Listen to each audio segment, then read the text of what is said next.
لله وحده والصلاة والسلام على من لا نبي بعده أما بعد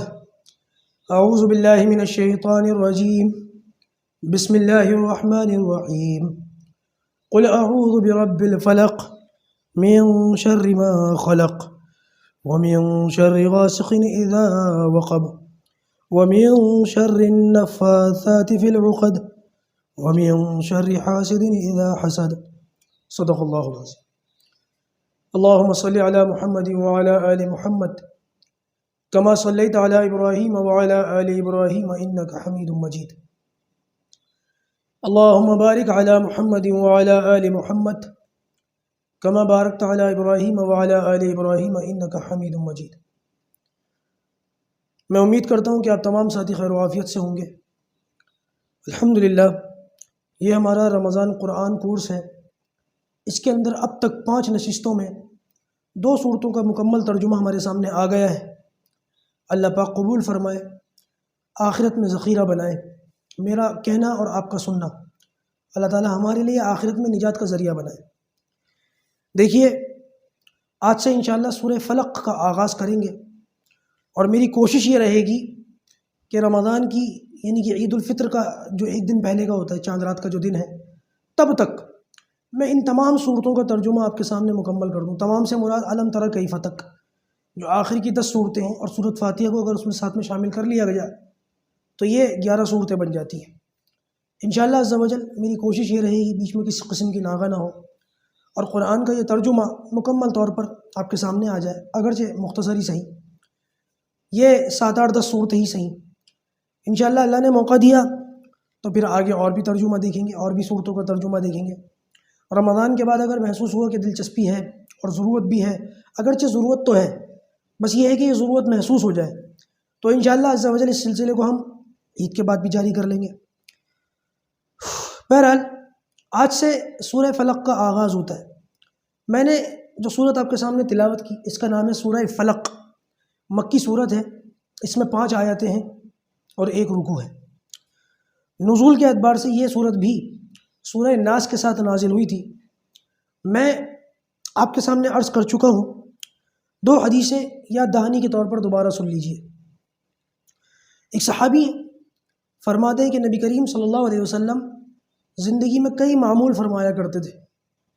آپ صلی اللہ علیہ وسلم کوئی نہ کوئی ذکر و اذکار کیا کرتے تھے، کوئی نہ کوئی معمول تھا آپ کا۔ لیکن جب آپ صلی اللہ علیہ وسلم کے اوپر یہ 2 صورتیں نازل ہوئیں، سورہ فلق اور سورہ ناس، جن کو معوذتین بھی کہا جاتا ہے، تو اللہ تبارک و تعالیٰ نے ان صورتوں کو جب آپ صلی اللہ علیہ وسلم پر نازل فرمایا تو اللہ کے رسول صلی اللہ علیہ وسلم نے انہی دونوں صورتوں کو اختیار فرما لیا، اور آپ انہی صورتوں کو پڑھ کر اپنے اوپر دم فرمایا کرتے تھے، اور یہی 2 صورتیں آپ کے لیے ہمیشہ کا جو ہے عمل بن گئی، یہاں تک کہ آپ اس دنیا سے تشریف لے گئے، یعنی کہ آپ کی آخری زندگی تک کا یہ معمول بن گیا۔ باقی معمولات کو آپ نے چھوڑ دیا، انہی کو اختیار فرما لیا۔ دوسری حدیث اما عائشہ صدیقہ رضی اللہ تعالیٰ عنہ فرماتی ہیں کہ آپ صلی اللہ علیہ وسلم جب آپ کا وصال کا وقت قریب تھا اور آپ شدید بیمار تھے، اس طبیعت خرابی کے دنوں میں بھی آپ صلی اللہ علیہ وسلم انہی دونوں صورتوں کو پڑھتے تھے رات کو سونے سے پہلے، اور پڑھنے کے بعد ان دونوں صورتوں کو پڑھنے کے بعد آپ صلی اللہ علیہ وسلم اپنے دونوں مبارک ہاتھوں پر دم کرتے تھے، تھتکارتے تھے، اور پھر ان دونوں ہاتھوں کو اپنے پورے جسم پر پھیر لیا کرتے تھے جہاں تک یہ دونوں ہاتھ چلے جائیں۔ آپ صلی اللہ علیہ وسلم کا یہ معمول روزانہ کا تھا، لیکن طبیعت زیادہ ناساز ہونے کی وجہ سے آخری وقت میں پھر ان صورتوں کو میں پڑھنے لگی، اور میں پڑھ کر نبی کریم صلی اللہ علیہ وسلم کے ہاتھوں پر دم کر دیا کرتی تھی، اور وہ دونوں ہاتھ آپ صلی اللہ علیہ وسلم کے بدن پر ویسے ہی پھیر دیا کرتی تھی جیسے اللہ کے رسول پھیرا کرتے تھے۔ کہتی ہیں کہ اللہ کے رسول صلی اللہ علیہ وسلم کی طبیعت زیادہ ناساز تھی، اس لیے پڑھتی تو میں تھی، لیکن پڑھ کر اپنے ہاتھوں پر دم کرنے کے بجائے اللہ کے رسول صلی اللہ علیہ وسلم کے ہاتھوں پہ دم کر دیا کرتی تھی۔ اس کی وجہ بھی انہوں نے بتائی ہے کہ میں خود پڑھتی تھی تو خود اپنے ہاتھوں پر دم کیوں نہیں کرتی تھی۔ فرماتی ہیں کہ جو برکت نبی کریم صلی اللہ علیہ وسلم کے ہاتھوں میں تھی، وہ برکت میرے ہاتھوں میں نہیں تھی، اس لیے میں پڑھتی تو خود تھی آپ کی طبیعت خرابی کی وجہ سے، لیکن پڑھ کر دم آپ صلی اللہ علیہ وسلم کے ہاتھوں پہ کر کے ان کو پھیر دیا کرتی تھی، تاکہ برکتیں وہ حاصل ہوں جو آپ صلی اللہ علیہ وسلم کے ہاتھ مبارک کے اندر ہے۔ میں آپ کو یہ بھی بتا چکا ہوں کہ یہ صورت نازل کیسے ہوئی۔ دونوں صورتیں فلق اور ناس، تھوڑا تفصیل کے ساتھ سن لیجئے۔ ایک شخص تھا لبید ابن عاصم، اس نے اپنی 2 بیٹیوں کے ساتھ مل کر نبی کریم صلی اللہ علیہ وسلم کے اوپر جادو کیا۔ ایک غلام تھا، اس کو ورگلایا اور اس کے ذریعے سے اس کو بہکایا، اور اس کو بہکانے کے ذریعے سے اس نے جو آپ صلی اللہ علیہ وسلم کی کنگھی مبارک تھی، جس کو آپ اپنی زلفوں میں کیا کرتے تھے، وہ کنگھی اس نے چرائی اور اٹھا کر کے وہ لبید ابن عاصم کو دے دی۔ اس میں آپ صلی اللہ علیہ وسلم کے کچھ بال تھے، اس بدبخت نے وہ بال لیے، اس میں سے ایک بال پر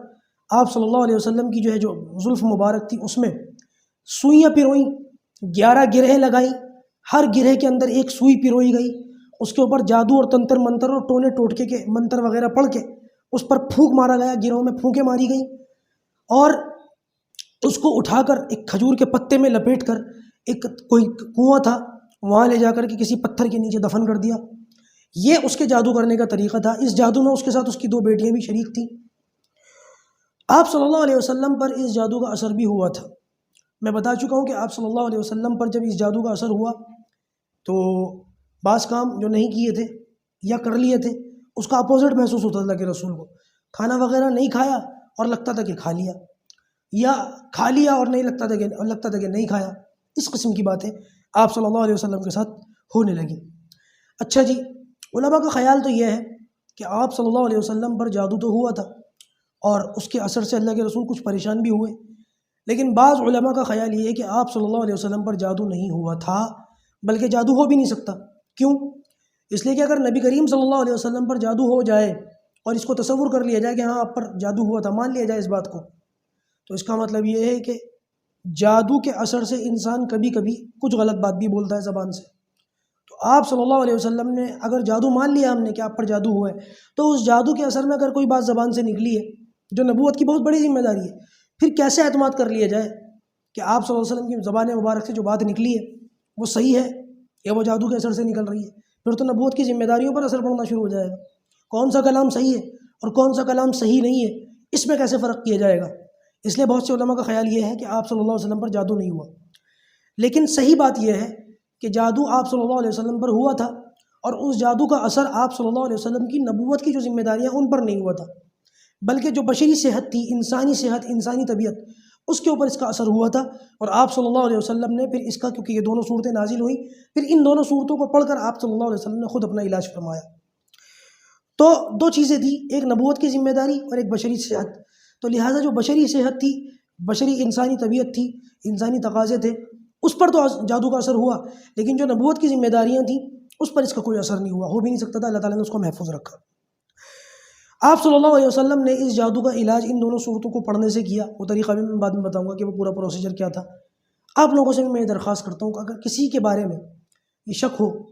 گمان ہو یا یقین ہو کہ اس کے اوپر جادو ہوا ہے، کسی نے کیا ہے، یہ جادو کے اثر سے کوئی معاملات ہیں،